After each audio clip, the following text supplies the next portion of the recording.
जय जगत गुरु जय भारत। पूर्ण परमात्मा सतगुरु रामपाल जी भगवान से नाम उपदेश प्राप्त करने के बाद भगत ने घर पर दरबार साहिब में क्या क्या वस्तु रखनी चाहिए। गुरुदेव भगवान कहते हैं, गुरु को पूर्ण ब्रह्म कर जाने और भाव कभू नहीं आने। कबीर परमात्मा के सत भक्ति विधान अनुसार कबीर परमात्मा सतलोक से चलकर स्वयं ही 21 ब्रह्मांड में संत रूप धारण करके आत्माओं को काल के जाल से भक्ति करवाकर पूर्ण मोक्ष प्राप्त करवाने के लिए आते हैं। अर्थात गुरु ही पूर्ण ब्रह्म परमात्मा होता है।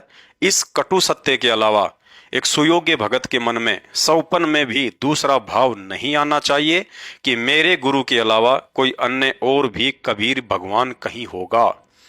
पूज्य गुरुदेव जी ने उदाहरण देकर समझाया कि एक पतिव्रता औरत के सामने उसके पति से भी सुंदर चाहे सोने का पुरुष बनाकर क्यों ना खड़ा कर दिया जाए, अपने पति के अतिरिक्त सौपन में भी उस औरत के मन में पति वाला भाव किसी भी गैर पुरुष में बन ही नहीं सकता। ठीक इसी तरह पूर्ण सतगुरु से उपदेश प्राप्त भगत ने अपने सतगुरु को ही परमात्मा मानकर दरबार साहिब में अकेले उन्हीं की तस्वीर रखकर पूजा करनी होती है। इसी को पतिव्रता पद की भक्ति कहते हैं। यदि पतिव्रता पद की जानकारी के अभाव में किसी भगत के पास पहले से आश्रम या नामदान केंद्र से प्राप्त कोई ऐसी तस्वीर है जिसमें पूज्य गुरुदेव भगवान सतगुरु रामपाल जी के अलावा आदरणीय गरीबदास जी महाराज, आदरणीय राम देवानंद जी, आदरणीय पंडित चितानंद जी या कबीर साहिब की हाथ से बनाई हुई दाढ़ी मूछ वाली 650 साल पुरानी काल्पनिक फोटो दरबार साहिब में विराजमान है, तो पतिव्रता पद के लिए उस भगत आत्मा ने पतिव्रता धर्म का पालन करते हुए दरबार साहिब से उन सभी तस्वीरों को हटाकर अकेले अपने गुरुदेव सतगुरु रामपाल जी भगवान की ही एकमात्र तस्वीर विराजमान करनी है। क्योंकि पूर्ण मोक्ष प्राप्ति के लिए पूजा केवल एकमात्र उसी परमपिता परमेश्वर कबीर साहिब जी की करनी है, जो कबीर साहिब वर्तमान में 8 सितंबर 1951 से सतगुरु रामपाल जी के नाम से भारतवर्ष की पावन भूमि पर सतगुरु रूप में स्वयं ही प्रकट हैं, जिनके बराबर दैवीय शक्ति सकल सृष्टि में अन्य कोई और नहीं है। भाई और बहनों, दरबार साहिब से पूज्य गुरुदेव भगवान की तस्वीर के अतिरिक्त हटाई गई अन्य तस्वीरों को थोड़ा थोड़ा देसी घी लगाकर अग्नि में स्वाह कर देना है या बहते हुए किसी नदी या नहर के जल में जल प्रवाह कर देना है। आदरणीय गरीबदास जी महाराज कहते हैं, सतगुरु और साहिब एक है, दूजा ब्रह्म विरोध, बिना सतगुरु सूझे नहीं, चाहे पढ़ो 18 बोध। अर्थात यदि साधक अपने सतगुरु के अलावा किसी और में कबीर जी के दर्शन करता है या अपने सतगुरु के अलावा यह मानता है कि असली कबीर भगवान तो सतलोक में बैठे हैं तथा संत रामपाल जी तो कबीर जी के द्वारा सतलोक से भेजे गए कोई अवतार या उनके संदेश वाहक हैं, तो इस तरह की घटिया सोच उस साधक के जीवन की सबसे बड़ी महाभूल होगी।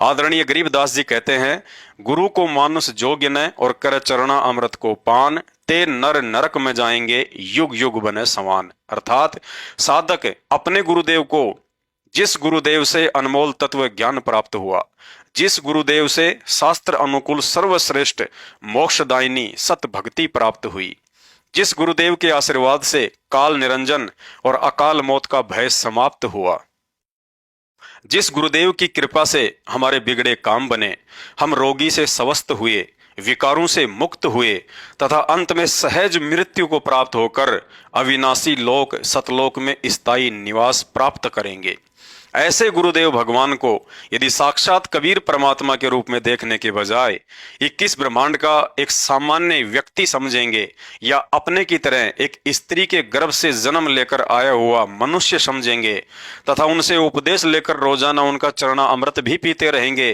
तो आदरणीय गरीबदास जी महाराज जी ने स्पष्ट कहा है कि ऐसे भगत उस तत्वदर्शी संत की आजीवन भक्ति करते करते भी मरने के बाद घोर नरक में और उसके बाद धरती पर युगों युगों तक कुत्ते का शरीर प्राप्त करके महाकष्ट भोगने को मजबूर होंगे। पूज्य गुरुदेव भगवान ने बताया कि उपदेश प्राप्त करने के बाद भगत के लिए मंत्र जाप करने के अलावा प्रतिदिन घर पर 5 यज्ञ करने का भी विधान है। इन 5 यज्ञ के अभाव में भगत अपनी भक्ति को सफल नहीं कर सकता। 5 यज्ञ क्या हैं? ज्ञान यज्ञ, ध्यान यज्ञ, हवन यज्ञ, प्रणाम यज्ञ और धर्म यज्ञ। ज्ञान यज्ञ क्या है और कैसे करनी होती है? धरती पर पूर्ण सतगुरु के रूप में प्रकट कबीर साहिब जी के सत्संगों को प्रतिदिन कम से कम 1 घंटे सुनना तथा उनके द्वारा लिखित पवित्र पुस्तकों का पठन पाठन करना, अर्थात सतगुरु रामपाल जी भगवान के सत्संग सुनना और उन्हीं के द्वारा लिखित शास्त्रों का पठन पाठन करना और उन वचनों के अनुसार ही अपने सांसारिक व आध्यात्मिक जीवन को जीना ज्ञान यज्ञ कहलाता है। ज्ञान यज्ञ पूर्ण करने के लिए पुस्तकें प्रतिदिन पढ़ना अनिवार्य नहीं है, जबकि गुरुदेव भगवान के आदेश अनुसार सत्संग प्रतिदिन समय निकालकर कम से कम 1 घंटे अवश्य सुनना चाहिए। सत्संग अपना कार्य करते करते भी सुन सकते हैं। ध्यान यज्ञ क्या है? पूर्ण सतगुरु के सत्संग रूपी वचनों को ध्यान पूर्वक सुनना और प्रत्येक वचन का अनुसरण करते हुए मर्यादित भक्ति करना ध्यान यज्ञ कहलाता है। इसके अलावा तीनों समय की आरती व मंत्र जाप को ध्यान से करना भी ध्यान यज्ञ कहलाता है। हवन यज्ञ क्या है? युगों युगों के पुण्यों के प्रताप से पूर्ण सतगुरु की शरण प्राप्त हो जाने के बाद प्रतिदिन साधक को ऋग्वेद मंडल 9 सूक्त 86 मंत्र 10 में वर्णित शास्त्र विधि अनुसार हवन यज्ञ पूर्ण करने का विधान है। अर्थात गाय या भैंस के घी से रुई की बत्ती बनाकर किसी भी पात्र में खड़ी ज्योत जलाने को हवन यज्ञ कहते हैं। हवन यज्ञ कभी भी तेल या डालडा घी से ना करें। यदि एक ही परिवार में एक से अधिक सदस्य नामोपदेशी हैं और वह परिवार एक साथ ही रहता है तो हवन यज्ञ के लिए अलग से दीपक जलाने या अलग से दरबार साहिब लगाने की जरूरत नहीं होती है। परिवार के सभी सदस्यों द्वारा प्रतिदिन 1-1 चम्मच घी दीपक में डालने से सभी का हवन यज्ञ संपूर्ण हो जाता है। प्रणाम यज्ञ क्या है? गुरुदेव भगवान ने 2 प्रकार की प्रणाम बताई हैं। पहली है नमस्कार अर्थात प्रणाम करना। इसमें दोनों हाथ जोड़कर शीश झुकाकर नमस्कार, प्रणाम या नमस्ते शब्द बोला जाता है, जो कि गणमान्य देवी देवताओं व मनुष्यों को करने के लिए है। उदाहरण के लिए गीता जी अध्याय नंबर 18 श्लोक नंबर 65 तथा अध्याय नंबर 9 श्लोक नंबर 14 तथा 34 में गीता ज्ञानदाता ने कहा है कि मुझे नमस्कार कर। दूसरी है दंडवत प्रणाम। प्रतिदिन सुबह का नित्य नियम करते समय हम एक वाणी पढ़ते हैं, अष्ट अंग से दंडवत प्रणामा संध्या प्रातः करे निष्कामा। अर्थात सर्वप्रथम दोनों हाथ जोड़कर घुटनों के बल जमीन पर बैठ जाएं। उसके बाद आपको प्रथम मंत्र सतनाम या सारनाम जो भी बड़ा मंत्र प्राप्त है उसका 1 या 2 जाप करें। उसके बाद खुली आंखों से सामने रखी हुई अपने गुरुदेव भगवान की तस्वीर के दर्शन करते हुए जमीन पर मुंह के बल लेटकर हाथों को सिर के आगे सीधा जोड़कर दोनों पैरों को भी जोड़कर डंडे की तरह सीधा रहकर की जाने वाली प्रणाम को दंडवत प्रणाम कहते हैं। जमीन पर लेटकर दंडवत प्रणाम करते समय शरीर के 8 अंग जमीन से स्पर्श होने चाहिए, जैसे दोनों हाथों के पंजे, दोनों हाथों की कोहनी, माथा, नाक, छाती, पेट, दोनों पैरों के घुटने तथा दाएं पैर के पंजे पर बाएं पैर का हल्का सा पंजा रखा जाता है। कुछ भाई बहन पैर के ऊपर पैर रखकर दंडवत प्रणाम करते हैं, जो सही नहीं है। दंडवत प्रणाम केवल पूर्ण तत्वदर्शी संत को ही करने का विधान है, अन्य किसी भी साधु संत महात्मा या देवी देवताओं को नहीं। जिसका प्रमाण गीता जी अध्याय नंबर 4 श्लोक 34 है, जिसमें गीता ज्ञानदाता कह रहा है कि जिस संत के पास सूक्ष्म वेद अर्थात तत्व ज्ञान है उसको दंडवत प्रणाम करो। वाणी के अनुसार अपने गुरुदेव भगवान को जब भी दंडवत प्रणाम करें तो निष्काम भाव से करना चाहिए, अर्थात दंडवत करते समय किसी भी सांसारिक वस्तुओं की डिमांड नहीं करनी चाहिए, जैसे संतान, धन, नौकरी, मकान इत्यादि, क्योंकि ये समस्त भौतिक सुख सुविधा तो मर्यादा में रहकर भक्ति करने से बिना मांगे ही मिलना शुरू हो जाती हैं। धर्म यज्ञ क्या है? धर्म यज्ञ का मतलब होता है उपदेश प्राप्त करने के बाद भक्ति विधान अनुसार आत्म कल्याण के लिए अपनी नेक कमाई से कुछ धन दान रूप में अपने गुरुदेव के चरणों में समर्पित करना। धर्म यज्ञ कई प्रकार से किया जाता है। पहला धर्म यज्ञ है 10वां अंश देकर दान करना, अर्थात उपदेश प्राप्त करने के बाद अपनी नेक कमाई का 10वां हिस्सा गुरुदेव को दान करने का विधान है।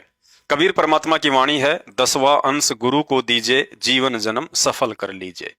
10वां अंश क्या है और कैसे निकाला जाता है? यदि आप दिन में 100 रुपए कमाते हैं तो उस हिसाब से उसका 10वां हिस्सा 10 रुपए होता है, जिसे 10वां अंश भी कहा जाता है। ध्यान रखें, दान रूप में 10वें अंश का पैसा सिर्फ और सिर्फ अपने पूज्य गुरुदेव भगवान को ही समर्पित किया जाता है, क्योंकि दान उसी को किया जाता है जो अधिकारी हो और सुपात्र हो, जो आपके दान का एक अंश भी गलत प्रयोग ना करे, अन्यथा आपके द्वारा दिया गया दान भी आपको हानिकारक हो जाएगा। अतः अपने गुरुदेव के अलावा 10वें अंश का पैसा दान रूप में अन्य किसी को भी नहीं देना चाहिए। साधक चाहे तो अपने गुरुदेव को 10वें अंश से अधिक भी दान कर सकता है।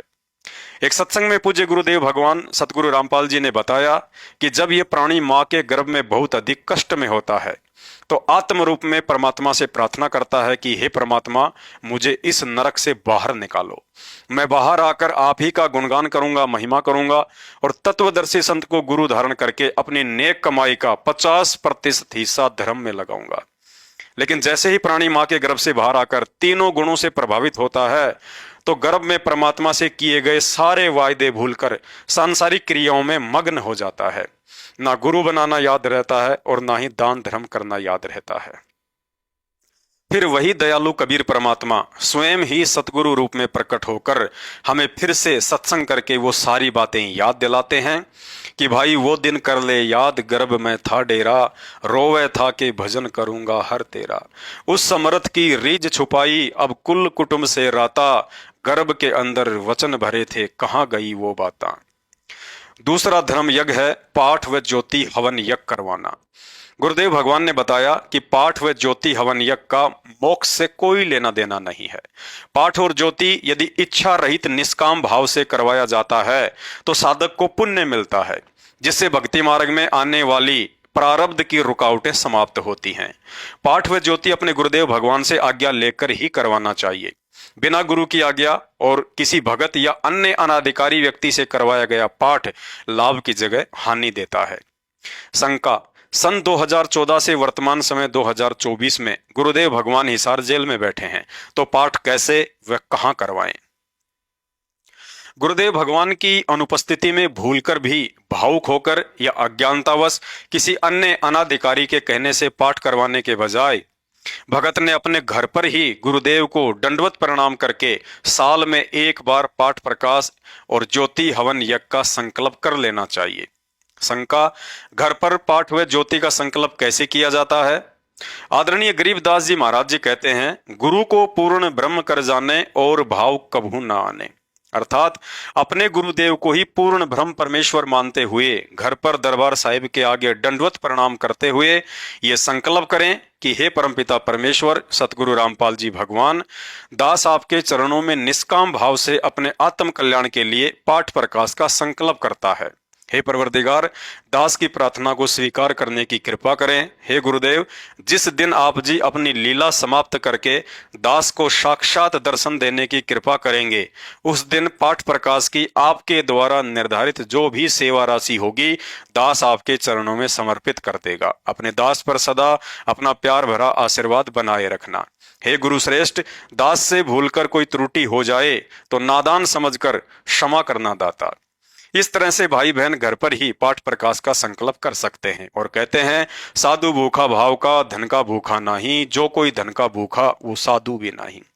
सेठों के सेठ, जगत सेठ पूज्य गुरुदेव सतगुरु रामपाल जी भगवान अपनी आत्माओं के भक्ति भाव के भूखे हैं, ना कि धन के। शंका, घर पर पाठ प्रकाश का संकल्प करते समय पाठ के पैसे निकाल कर रखने हैं या नहीं? रखने हैं तो कितने पैसे रखें? सन 2014 बरवाला कांड से पहले सतलोक आश्रम बरवाला में पूज्य गुरुदेव भगवान ने पाठ प्रकाश के 7,000 रुपए और 500 रुपए ज्योति हवन के निर्धारित कर रखे थे। लेकिन उनके जेल जाने के बाद अपने धार्मिक धंधे के लिए काल प्रेरणा से उनके कलयुगी परिवार ने 21,000 रुपए पाठ प्रकाश के और 2,100 रुपए ज्योति हवन के रूप में भगत समाज से ठगना शुरू कर दिए। जबकि भक्ति विधान अनुसार ये लोग ना ही तो पाठ करने के अधिकारी हैं और ना ही संगत से दान लेने के अधिकारी हैं। समय आने पर गुरु आज्ञा और भक्ति विरुद्ध कर्म करने वाले दोनों ही लोगों को अपना कर्मफल भोगना पड़ेगा। इसके अलावा गुरुदेव भगवान के समक्ष जाकर आश्रम के लिए जमीन दान करना, संगत के आने जाने के लिए यातायात के साधन दान करना या भंडारे के लिए अनाज आदि भी दान करने की प्रार्थना की जाती है। प्रार्थना के बाद जैसा गुरुदेव आदेश दे वैसा ही करना होता है।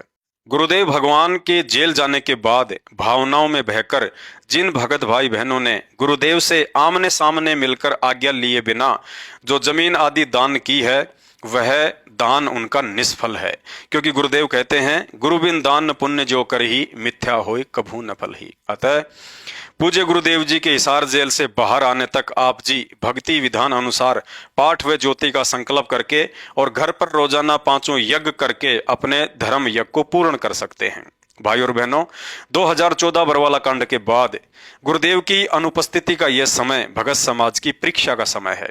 और ध्यान रहे, परमेश्वर ने आत्मा को किसी भी कर्म को करने के लिए हमेशा स्वतंत्र छोड़ा हुआ है। सतलोक में आत्मा स्वतंत्र थी और इसी स्वतंत्रता का फायदा उठाकर भावनाओं में बहकर हम सभी काल पर आस्था लगा बैठे थे, जिसका नतीजा गुरुदेव के तत्व ज्ञान से आज हमें पता चल चुका है। ठीक इसी तरह वर्षों तक तत्व ज्ञान देकर आज भी परमात्मा ने हमें स्वतंत्र छोड़ रखा है। अब हम जैसे भी भक्ति विरुद्ध कर्म या कुकर्म करेंगे तो भविष्य में परिणाम भी हम ही भोगेंगे। अतः गुरुदेव भगवान के भक्ति विधान अनुसार दान हमेशा सुपात्र को ही किया जाता है, कुपात्र को नहीं। और सुपात्र केवल सतगुरु रामपाल जी भगवान हैं। उनके अलावा यदि आप किसी भगत को दान करते हैं तो भविष्य में परिणाम भी भयंकर होंगे। शंका, साध संगति से जुड़े भाई बहन भी तो सेवाओं के लिए दान करते हैं, क्या ये गलत नहीं है? साध संगति से जुड़े सत्सेवक भाई बहनों द्वारा मुझ पवन दास को जो पैसा भेजा जाता है वह पैसा सोच समझकर नादान संगत को जगाने के लिए सेवा राशि के रूप में दिया जाता है, ना कि दान के रूप में। तो आज के शंका समाधान में केवल इतना ही।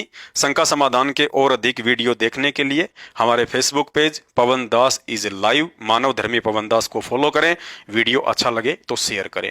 बंदी छोड़ सतगुरु रामपाल जी परमेश्वर जी की जय हो।